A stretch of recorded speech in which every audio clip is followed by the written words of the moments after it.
Mr. President, your administration separated children. Garcia Luna has been charged. Joaquín Guzmán Loera.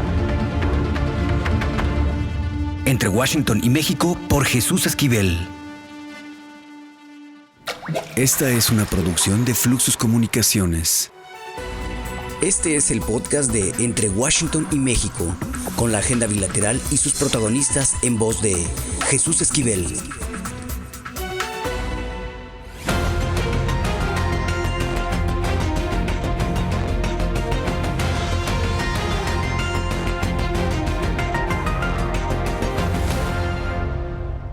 ¿Qué óboles? Bienvenidos a Entre Washington y México, su podcast.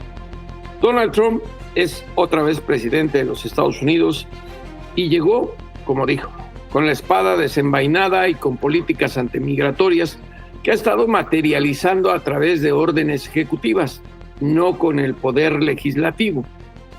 Y las medidas que ha tomado están afectando notablemente y afectarán a la comunidad mexicana que vive en los Estados Unidos. ¿Y quién mejor que Artemio Arreola para hablar de esta situación? Él es el director político de la Coalición para Inmigrantes y Refugiados, de los derechos de los inmigrantes y refugiados, en el estado de Illinois. Artemio, muchísimas gracias que estés con nosotros en Entre Washington y México. Muchas gracias, Jesús. Pues mira, estamos aquí a las organizaciones miembros de la coalición. Para dar un pequeño contexto, son organizaciones, muchas de decenas o inclusive algunas hasta centenarias, en las cuales incluyen sindicatos, iglesias, sobre todo organizaciones de servicios a nuestra comunidad. Es una coalición multiétnica en la cual hay organizaciones de diferentes grupos étnicos, asiáticos, musulmanes, la gran mayoría son latinos y están distribuidos a través de todo el estado. En estas organizaciones, bueno, pues nos hemos venido preparando, sobre todo después de las elecciones, en el que ya fue un hecho, y la comunidad empezó diciendo, ¿y ahora qué va a pasar? Entonces hemos venido preparando una serie de documentos y la infraestructura para proteger y defender a nuestra comunidad, principalmente replicando o pensando en lo que ya ocurrió hace 4 años, cómo se pudiera ahora intensificar, porque esa es la idea que él trae, hacerla más fuerte. Y creo que te podría decir que hasta ahorita, de alguna manera, ha funcionado, porque también las iniciativas o restricciones a nivel federal, estado y condado que se hicieron han ayudado a que esta amenaza sea un poquito no tan fuerte, ¿verdad? ¿Por qué? Porque en el estado de Illinois está prohibida la colaboración con las policías estatales, municipales y condado. También se cerraron los centros de detención. No hay ningún lugar en el cual puedan pernoctar estos detenidos. O sea, los agarran y se los tienen que llevar a diferentes estados. No se pueden quedar aquí. También ha habido el rompimiento del compartir, sobre todo, bases de datos de diferentes agencias con el gobierno federal. Esto ha ayudado, ¿verdad? Y sobre todo que han salido públicamente a ponerse firmes las autoridades, desde el gobernador, diferentes alcaldes, legisladores y aldermans, en el cual protegerán y defenderán dentro del marco legal lo que más se pueda. Pero no podemos venir en contra del gobierno federal, y ellos también lo han dicho. No les vamos a obstruir su trabajo, que hagan lo que tienen que hacer. Y bueno, pues nomás les va a costar más y más trabajo y más tiempo, pero van a venir a aterrorizar a nuestra comunidad. Por eso es muy importante, número 1, que la persona entienda cuál es su caso personal. Cada caso es diferente. ¿Qué quiero decir? Que si pueden, se acerquen a nuestras organizaciones. Muchas tienen asistencia legal para que les revisen qué pudiesen tener, cómo pudieran arreglarse, para que vayan arreglando. Muchas veces dejamos las cosas a último minuto y que hubiera aplicado, tú ya pudieras haber aplicado por tu hijo, por diferentes maneras, ¿verdad? O que le digan también clarito, el día que tú te agarren puedes tener un abogado, o que le hablen con la verdad y le digan, mira, de acuerdo a tu historial, el día que te agarren te van a deportar, cuate, no tienes manera. ¿Y por qué? A mí me gustaría hablar en esto, Jesús, porque a veces nos vamos, digamos, como con la finta hacia afuera. Si tú, por ejemplo, les dicen ellos, no, es que yo vengo por los criminales, nadie en su sano juicio va a venir y decir, hey, no le hagas nada. Pero con ese tenor hay que ser claritos de qué hablan. Mira, una persona simplemente con haber reentrado por segunda o tercera vez, y que eso ocurre muchas veces, a los mexicanos se van y se vienen, los agarran, se cambian de nombre, pero con sus huellas son los mismos, pues ellos ya están en esa lista de criminales, ¿verdad? Eso es de lo que están hablando. También muchas personas con delitos menores acumulados lo pueden pasar a esa lista de criminales, se criminaliza, ¿verdad? Entonces, no estamos hablando de gentes que cometen delitos mayores. Si alguien comete un delito mayor, pues está en la cárcel, no lo van a soltar, él tiene que pagar, es otra cosa. Inclusive desde ese momento es puesto a veces a disposición de las autoridades, sobre todo en estados no como Illinois, sino en toda la Unión Americana, para hablar claro, pero el mensaje de que van por los criminales y que están en esas listas no necesariamente es del todo. Y ellos mismos han dicho que tienen casi 1 millón de gente que han sido deportados en ausencia y ya están en la lista de criminales. Digo, disculpe, sí, Jesús, dime. No, qué bueno que haces esta aclaración, porque justamente con la orden ejecutiva de llevar a cabo las redadas masivas y el memorándum que ya circuló en el Departamento de Seguridad Interior de que los agentes de inmigración pueden ir a los lugares de trabajo, a las escuelas y a las iglesias a detener a inmigrantes indocumentados, implicaría hasta cierto punto la separación familiar de inmigrantes que ya tienen hijos ciudadanos estadounidenses. Aquí hay otra pregunta. Nos acabas de informar que los centros de acopio de refugiados están cerrados, pero el Departamento de Justicia, bajo Trump, ha dicho que va a investigar a las autoridades estatales y locales que se opongan. ¿Qué se han preparado para esto? Pues mira, no está aquí en el estado, en la ciudad todavía no están cerrados todos, todavía hay algunos, y hay un gran temor que va a pasar, porque también ya no la cantó y dijo que va a cortar los recursos a estas ciudades, ¿verdad? Entonces, al cerrar esa llave, pues también qué va a pasar con estos, que todavía son pocos, pero todavía quedan, la gente está con miedo, y seguro nada más con que la camioneta se dé la vuelta por afuera de la calle, con eso va a causar un gran temor. No, a veces ni siquiera van a tener que entrar, entonces sí, efectivamente es grave. Ahora, lo que acabas de decir de levantar estas restricciones a áreas sensitivas, que incluye también inclusive hospitales, ¿verdad?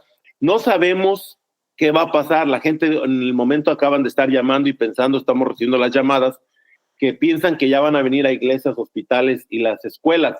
No necesariamente. Lo que yo veo es que él está allanando el camino o limpiando el camino para que no haya ningún obstáculo, ninguna piedra que le impida hacer estas redadas. Y esas fueron las órdenes ejecutivas también que él ha venido dando en ese tenor, ¿no? De que todas las agencias cooperen, todas las instituciones, nada se le obstruya para que se genere el efecto que él que está buscando, ¿no? Que deportar más rápido posible a la gente.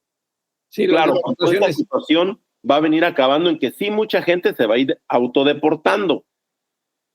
Sí, se van a ir por temor a estar detenidos en algún centro varios días. Pero Artemio, hay otra cosa. Nadie tiene números absolutos respecto a la población indocumentada en los Estados Unidos, ni mucho menos de cuántos hijos ciudadanos estadounidenses por nacimiento de estos indocumentados hay. Pero ustedes más o menos tienen una idea global. ¿Nos puedes actualizar respecto a las cifras que ustedes manejan? Qué bueno que traes esa pregunta, muy buena, porque sabes una cosa, y me tomo 30 segundos aquí, en hablar claro y decir que el gobierno de México, y no de ahora, no de hace unos cuantos años, yo nunca recuerdo un censo que de verdad mapee la comunidad en los Estados Unidos, nunca, y podrán hablar de números. Lo único más cercano que a mí nos atreve a decir, y los números que te atrevo a decir en este momento, son basados en el censo de los Estados Unidos. Y muchos de ellos que ha hecho el Pew Hispanic Center o algunos de estos centros demográficos en Washington o en algunas otras ciudades, pero de la Unión Americana, no de México. Y esto habla más o menos de que, por ejemplo, hablan entre 11 millones, que en este momento pudieran haber 12 millones de indocumentados, ¿verdad? Por las últimas llegadas, de todo el mundo. O sea, hay que hablar claro, esta cantidad se estima que puede ser de todo el mundo, y ya acabo de decir las bases de dónde podemos surgir con esta información. Luego, entonces, si el censo de los Estados Unidos nos dice que somos más de 63 millones de latinos y pueden ser 6 millones de indocumentados, El censo dice que podemos ser como cerca de 40 millones de mexicanos y pudiese haber unos 5 millones de indocumentados. Esto estamos hablando de como un 5%, ¿verdad? Pero mira, Jesús, yo creo que es un ejemplo que voy a mostrar para que nuestra gente entienda. Sí, el 5% es una cantidad, si ustedes quieren ver, pequeña, pero nosotros somos una comunidad donde vivimos en familias mixtas, ¿verdad? ¿Qué quiere decir? Que una mano tiene muchos dedos, pero si me pico un dedo, me duele en toda la mano. El 5% es un dedo de las dos manos, de los dedos de las dos manos. Con que me pique un dedo, no solamente las manos me duelen, hasta la cabeza me duele. Luego, entonces hay que cerrar filas por los más vulnerables, aunque sí puede ser el 5% de toda esta población, y son en números del censo de los Estados Unidos. México no tiene nada, no se ha enseriado con esto. Entonces, por eso es que existe este caos tan grande, ¿no? Ahora, ¿qué tanto va a afectar allá? Sobre todo con los niños. Si hablamos de México, México también habla y dice que podemos ser entre unos 10 o 15 millones, como tú y como yo, que nacimos y crecimos en México y vivimos acá, y que puede haber alrededor de unos 25 millones de jóvenes de segundas, terceras o ya viejos, de segundas, terceras generaciones nacidos en la Unión Americana, que muchos de ellos constitucionalmente ya son mexicanos, porque el artículo 30 dice que también eres mexicano por sangre, ¿verdad? Hay un proceso, hay que recuperarlo. Pues de estos 25 millones, menos están mapeados. Y recordemos a México también que estas personas de lo que estamos hablando tienen mucho más poder adquisitivo que los que mandamos remesas. ¿Qué quiere decir? Que sí, 65 mil millones de dólares en remesas es mucho, pero no es nada comparado al poder adquisitivo que la comunidad mexicana tenemos en los Estados Unidos. Es mucho más a todo el poder adquisitivo que tiene todo México completo. Ahora, hay otra cosa muy clara, mi querido Artemio. No hay nada que hacer en contra de una orden o las acciones de deportación, porque está claro en la Constitución Política de los Estados Unidos. Y hay que, ahora sí que agarrar el toro por los cuernos. El gobierno mexicano ha dicho que va a apoyar a los consulados, pero no va a poder hacer nada para defender a alguien que está en vías de ser deportado por situaciones de antecedentes penales, como ya nos aclaraste, o porque son detenidos como inmigrantes indocumentados. Lo que se espera es que el gobierno mexicano, en el caso de que se queden niños, ciudadanos estadounidenses por nacimiento, pero por sangre, como dices tú, mexicanos, a apoyarlos. Porque imagínate, ya ocurrió en el pasado, que no ocurra ahora con Trump, que muchos de estos niños están en la escuela y regresen a sus casas y ya no estén sus papás. ¿Qué es lo que se debe hacer en este escenario tan negro, tan inhumano, tan racista que se está viviendo en Estados Unidos? Pues mira, yo creo que primero hay que hacer lo que más se puede. Yo creo que sí podemos hacer cosas. Primero, la gente debe de saber sus derechos. Tiene derechos constitucionales y que los ejerza. ¿Cuál? Diga su nombre y pida hablar con un abogado. Diga su nombre y pida hablar con su consulado. Hay que dilatar el proceso. Claro, él va a tratar de hacerlo más rápido, pero que tratemos de que la gente pida hablar con el abogado, porque de ahí podemos partir. Entonces, si estamos hablando de un abogado y que hable con su consulado, y el gobierno de México está diciendo, no de ahora, desde hace 6 años, que convertiría a los consulados en verdaderas defensorías, pues se ocupan abogados. Yo creo que la gente en este momento debía de estar teniendo un diagnóstico legal a través de los consulados con estos abogados que dicen, o consultar con diferentes organizaciones o agencias, o de plano pagar un abogado para que le vea su caso y le diga si él puede tener por alguna situación algún ajuste el día que sea agarrado, ¿verdad? O de plano, si se va a tener que ir, pues haga esto que acabas de decir, que ponga en regla su documentación, que ponga en regla todo su patrimonio, la casa, el carro, las cosas. Yo creo que tenemos que tener claridad cómo pudieran llevarse su menaje de casa, inclusive que fuese incluido el carro en ese menaje para que se puedan llevar sus herramientas de trabajo y puedan continuar su vida un poquito mejor allá. También, efectivamente, ya ocurrió, ya pasó. El arquitecto, recuerden, de estos centros de detención donde muchos niños fueron perdidos, extraviados, caídos en diferentes familias, y creo que algunos sí nunca se recuperaron. Ahora es el mero jefe de ICE, Dan Homan, y entonces va a venir con todo y nos va a separar a estas familias. Por eso es que deben de tener claro cómo y de qué manera se les da esos documentos para dejarle la propia patria potestad a un familiar, a un amigo, pero que lo hagan también bajo este conocimiento legal de su caso, después de una consulta legal. Y el consulado tienen que tener más gente para que hagan esta tramitología. A mí me preocupa mucho que hablan demasiado, pero en noviembre yo volví a ver recortes. Yo no vi dinero claro para los presupuestos en los consulados. Yo no vi dinero para el Departamento de Protección. Mira, el dinero que llega a los consulados ya no lo deben, ya no lo cobraron. Los consulados son una tienda de papelitos. Más de 50 documentos se expiden y casi todos nos los cobran y son caros. Una carta poder casi vale $200. Un papel firmado por un cónsul dándote autoridad a otra persona. Digamos, ¿de verdad les cuesta $200 hacer eso? Hay que ser conscientes. Esos servicios consulares que se dan son muy caros y eso es lo que nos regresan. Ya lo pagamos. Entonces yo no vi dinero asignado en el presupuesto de diciembre, inclusive para este regreso. El plan que acaban de sacar, les van a dar $2,000, $100. Yo fui de Michoacán a Jalisco y eso se gastó el carro en casetas. Entonces, ¿a qué te sirven $2,000? ¿De dónde cuesta $2,000? ¿De la frontera a qué ciudad? Digo, ahora, Artemio, hay una pregunta que está latente en la mente de los mexicanos en la República Mexicana. Que si hay un ambiente de miedo en las ciudades de los Estados Unidos. Si tú estás en una que es epicentro de el crisol migratorio que hay en los Estados Unidos y de los mexicanos que llevan muchos años en este país, ¿nos podrías describir para entre Washington y México cuál es la situación? Si en realidad hay miedo, pánico, o la gente está resignada.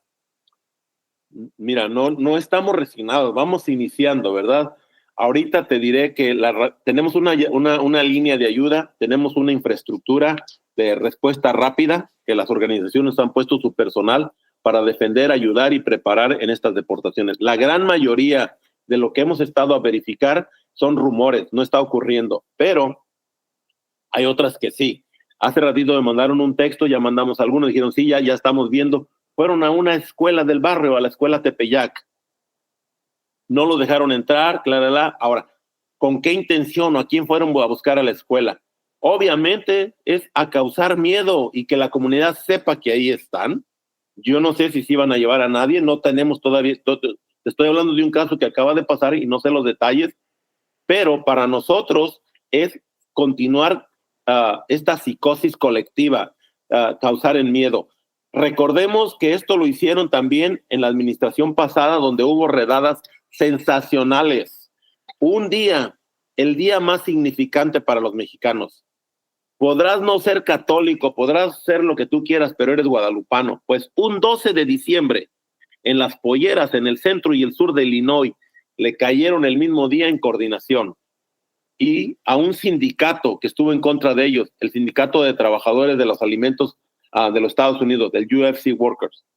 De esa manera es que quiere que todos lo sepan. Eso es lo que estamos viendo en este momento.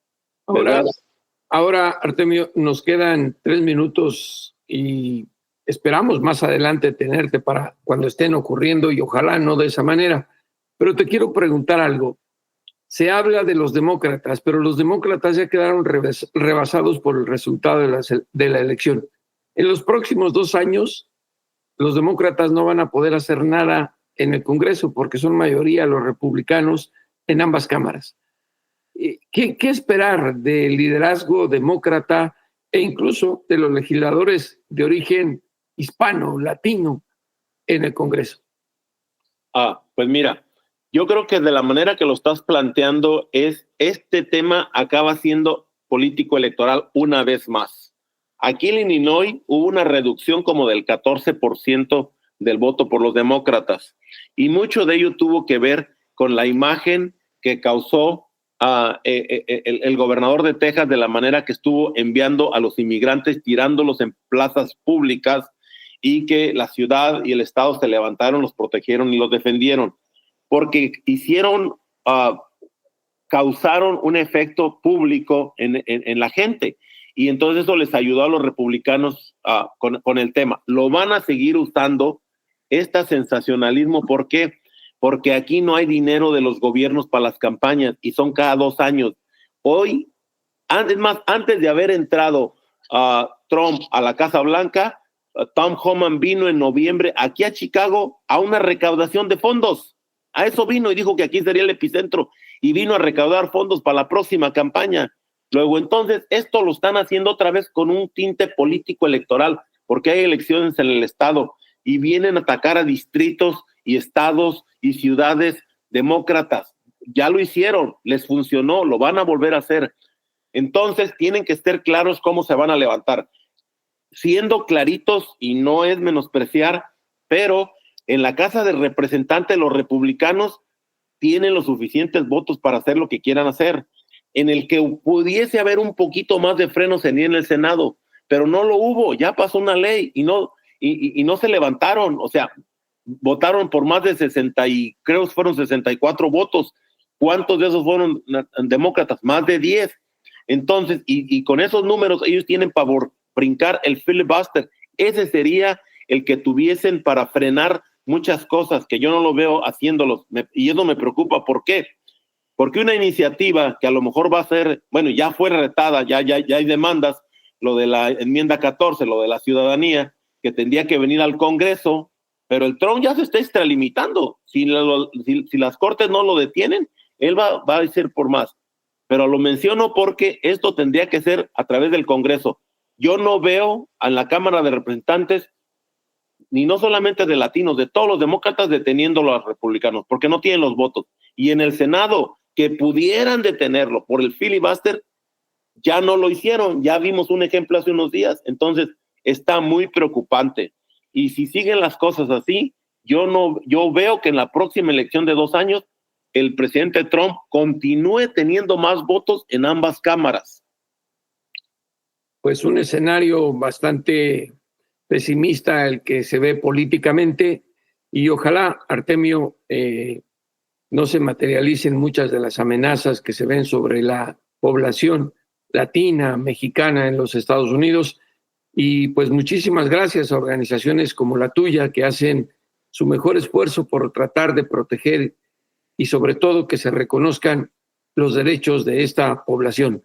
Artemio Arreola, director político de la Coalición para Inmigrantes y Refugiados en el estado de Illinois, muchísimas gracias por estos minutos en Entre Washington y México. Me dio mucho gusto saludarte y ahí nos vemos acá en el frío de Chicago también, que yo sé que no me lo envidias, estás igual. Un abrazo, Artemio. Hasta luego. Lo importante es leer, con Fernanda Álvarez.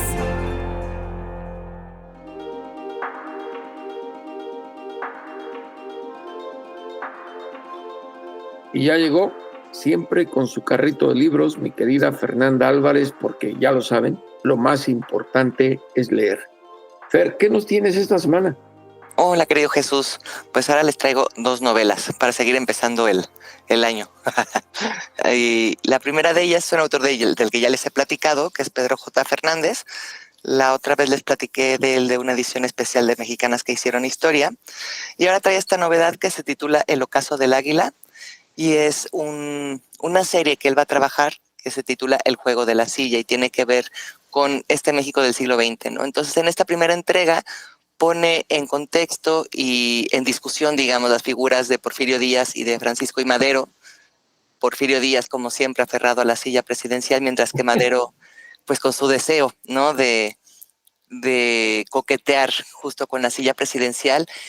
Y es una novela, yo creo que él ha ido ganando terreno en su manera de narrarnos las historias, ¿no? Porque es muy disfrutable, entiendes mejor el México que está contextualizado, ¿no? Porque en otras novelas, por ejemplo, en la novela que tiene de Díaz, Yo Díaz, lo que hace es hablar de Díaz en general, ¿no? Bueno, se enfoca únicamente en él y pueden quedar ciertos hilos sueltos del contexto que estaba viviendo México, ¿no? Y con esta serie, con esta novela en específico, que es con la que comienza, pues tenemos todo el contexto de este México que estaba en una aparente paz, pero ya empezando a rumiar, pues, los deseos de ser gobernados por otros, ¿no? Y cómo esta silla presidencial, pues, hasta cierto punto, desde los ojos y la mirada de Pedro, pues siempre va a estar maldita. Y es que, bueno, hablar de Porfirio Díaz y estas novelas históricas en estos momentos de ebullición que tenemos en el país, creo que ayuda bastante a entender no solo a nuestra sociedad, sino también a la relación con Estados Unidos. No, totalmente. Y además, pues que el poder siempre tiene un hambre distinta, ¿no? Y por más que los deseos sean buenos deseos para el pueblo, ¿no? Y que todo empiece con cierta necesidad del bien de los demás, pues termina tergiversando las cosas, ¿no? Eso es lo que hace el poder en todos los sentidos, en todos los ámbitos y en todos los niveles. Y en todos los países, ahí tienes a Donald Trump, que quiere perpetuarse en el poder, aún bajo la estatua democrática y diciendo simplemente quiero gobernar como emperador. No, ese es un terror. Ese es otro tema, qué horror. ¿Y cuál es la segunda recomendación, mi querido? La segunda, pues ya tiene otro tinte completamente diferente, es de Rayo Guzmán. Rayo Guzmán es muy conocida porque tiene 2 títulos de no ficción a cuestas, que es Cuando mamá lastima y Cuando papá lastima. Y aquí en Coyote Balcánico, es esta novela que está saliendo a la luz, es la historia de una mujer que se llama Eloísa, periodista que vive en Guanajuato, cuyo hijo Zoran, pues han vivido todo el tiempo no aislados, pero pues él sin conocer a su padre, ¿no? Hasta que llega un momento, porque él tiene recuerdos, bueno, no miento, no es que no lo conozca, sino que su infancia fue un poco traumática con este padre justo balcánico que se llama Darko, ¿no? Entonces él cumple 18 años y pues llega el momento de ir a descubrir quién es este padre, ¿no? De volver a reencontrarse con él, lo va a buscar, vamos encontrando en estos ires y venires del tiempo, pues qué es lo que pasó entre esta historia turbulenta entre Eloísa y Darko, ¿no? ¿Qué fue lo que pasó? Mete un poco la autora, pues cierta mitología, ¿no? Por este lado los nahuales, por el otro lado la historia de una bruja y la pelea entre ambos seres mitológicos para desencadenar en un destino que tenía que encontrar cierta paz al final, ¿no? Entonces una historia muy bien construida, muy interesante, porque también pues, nos da vislumbres de estos países que son tan ajenos para nosotros, ¿no? Y de otro tipo de historias y otro tipo de sentires, ¿no? De cómo se ve la vida ya, también nos pone las guerras que han vivido, nos explica un poco esa historia que nos resulta tan ajena y se contrasta con este otro México, ¿no? Mira que en las historias de esa naturaleza que hablan de mística, de magia, a mí en lo particular me atrapan y yo creo que esta recomendación que nos haces atrapará a muchos cuando la sigan al pie de la letra, mi querida Fer. Pues sí, ya me contarán a ver qué les parece. Yo creo que eso que nos acerca a un mundo que nos parece distante y que el meter estas luchas desde el bardo, ¿no? Porque ella es como en una novela coral, de pronto aparece este bardo que son todos los que preceden a Eloísa, ¿no? Entonces está la abuela, está la madre, está el padre, está el abuelo, empiezan a hablar, a discutir. Está esta señora que vislumbra el futuro del otro lado del mundo, ¿no? Entonces es muy interesante ver cómo hace esta mezcla, Rayo Guzmán en esta novela. Pues ya lo saben, por qué es tan importante leer y sobre todo porque nuestra querida Fer, aquí en Entre Washington y México, siempre nos hace recomendaciones acertadas. Un beso, Fer. Muchas gracias, Jesús. Como siempre, un placer. En Fluxus transformamos tu marca con publicidad exterior. Contamos con espacios en transporte público, espectaculares y ubicaciones estratégicas para maximizar tu visibilidad. Crea experiencias inolvidables con nosotros. Contrata espacios exteriores. Fluxus.com.mx. Pucha Play con Gonzalo Lira.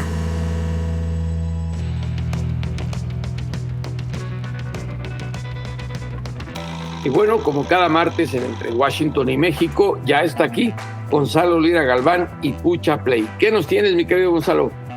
¿Qué tal, Jesús? ¿Cómo estás? ¿Qué les tenemos esta semana? Bueno, creo que una de las cosas, hablando de cine y de plataformas, porque allá en Estados Unidos ya la pueden ver en la plataforma de Netflix, pero sin duda una de las cosas más comentadas en estos días, en los días en los que estamos grabando esto, pues es el caso de Emilia Pérez. Y lo menciono porque se acaban de anunciar las nominaciones al Oscar 2025 recientemente, y Emilia Pérez hizo historia con 13 nominaciones. Se convierte en la película extranjera que más nominaciones ha tenido. Antes de ello, pues Roma, por ejemplo, de Alfonso Cuarón, había tenido 10, ahora tiene 13 Emilia Pérez. También se convierte en la película de habla hispana que pues escuchando cómo habla español Selena Gómez podríamos ponerlo en duda, pero bueno, la película con más nominaciones de habla hispana en la historia, y además hace historia también dándole la nominación a Carla Sofía Gascón en la categoría de Mejor Actriz, convirtiéndola en la primera mujer trans pues en recibir este reconocimiento. A ver, Emilia Pérez se convierte entonces en la película de habla hispana, en la película extranjera más nominada de la historia. Ya lo decíamos, Roma lo tuvo antes con 10 nominaciones y por ahí hay un par más, pero vamos por partes, vamos a diseccionar el caso de Emilia Pérez. De entrada, yo debo decirlo, a mí es una película que no me gusta más allá de la insensibilidad con la que creo que toca temas que tienen que ver con el crimen organizado y con las víctimas del mismo, que sabemos, pues nos ha arrebatado vidas en este país durante ya muchos años, que sabemos ha elevado los niveles de violencia en este país también de forma exponencial. Esta guerra contra el narco que arrancó Calderón, aunque ya venía de años atrás, y todas las secuelas de todo ello. Creo que Emilia Pérez es una película mal hecha, es una película que musicalmente, como musical, no funciona, ¿no? Las canciones no me parece que tengan la calidad que se podría exigir para una película de ese presupuesto y de ese alcance. Me parece que el arco dramático de ciertos personajes queda o inconcluso o injustificado. En el caso de las resoluciones que le da al conflicto que trata de retratar, me parece que son caricaturescas y de un simplismo risible. Entonces, bueno, son muchas las razones por las cuales no me gusta Emilia Pérez, pero jamás no soy la persona que le dice al público no vayan a ver las cosas. Yo creo que la gente tiene que irla a ver. En México está en las salas de cine, en Estados Unidos la pueden ver a través de Netflix, y creo que se tienen que hacer de su propio criterio, porque la realidad también es que es un fenómeno cultural y hay que entender cuáles son pues las aristas que están llamando la atención a nivel global de esta película, cuáles son las historias que quieren ver de México y quizá aprender de los errores de la misma para buscar una buena representación de las problemáticas y los temas que Emilia Pérez pone sobre la mesa. Y también creo hay que mencionar que el caso de Carla Sofía Gascón, nominada como mejor actriz, en un momento histórico en el que la academia, que representa a Hollywood, y Hollywood representa los intereses políticos y económicos de Estados Unidos, con la llegada de Trump, es de alguna forma una respuesta a estas órdenes ejecutivas que tomó Donald Trump, entre las cuales pues sobresale, llama la atención la erradicación de pues el reconocimiento a las personas no binarias, a las personas trans de forma legal en aquel país. Platiqué con Carla Sofía Gascón y esto fue lo que me contó sobre el acercamiento que tuvo el director francés Jacques Audiard para pues buscarla y darle este papel que sin duda, nos guste o no, le está cambiando la vida y creo que está cambiando muchos de los estigmas y prejuicios en la academia alrededor de las actrices trans. Muchísimo para que el director Jacques Audiard me dejara hacer las dos partes del personaje, porque al principio su interés es que solamente fuera después de la transición, pero obviamente yo no podía dejar pasar la oportunidad de tener el espectro completo de un personaje que es mío, que es la vida, y creo que habría sido completamente un error haber puesto a dos personas para el mismo personaje. Me ha venido en el momento de mi vida en el que yo tenía más madurez profesional, artística y más libertad en mi vida personal y en mi vida laboral. Entonces he tenido una inmensa fortuna en ese aspecto, que me ha tocado en el momento justo. Y creo que, sin lugar a dudas, he hecho el único trabajo, yo creo, en mi vida en el que no puedo ponerme un pero cuando lo veo. Yo soy muy autocrítica conmigo, con mi trabajo. Siempre estoy dándole vueltas, ¿por qué hice esto? ¿Por qué hice esto otro? A veces incluso me cuesta ver algunas cosas porque digo, debería de haber hecho esto de otra manera. Pero esta ocasión, cuando lo veo, o sea, es que no puedo poner un pero a nada de lo que hemos hecho. Mira, Jesús, necesitaríamos horas para discutir todo lo que está mal sobre Emilia Pérez, también para entender qué es lo que está bien. Creo que visualmente tiene momentos inspirados. Creo que el trabajo de Zoe Saldaña es notable. También me atrevo a decir que Carla Sofía hace un buen trabajo en el papel de Emilia Pérez. Entonces, vayan, véanla y síganme en mis redes como @gonis, GONYZ, y ahí podemos seguir con la chacota alrededor de esta película que está rompiéndola, nos guste o no.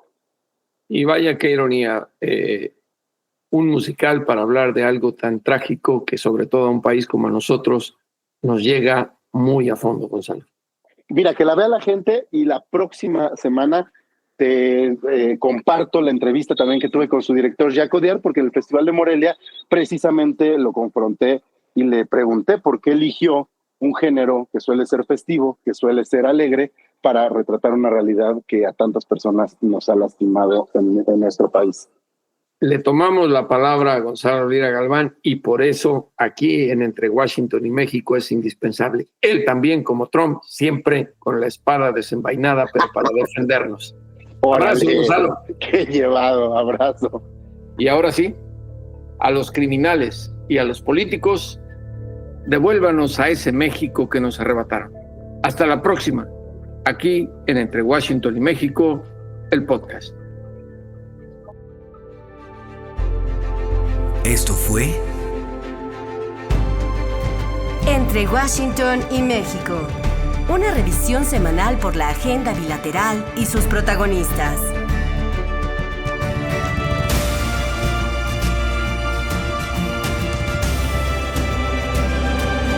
Entre Washington y México. Esta es una producción de Fluxus Comunicaciones.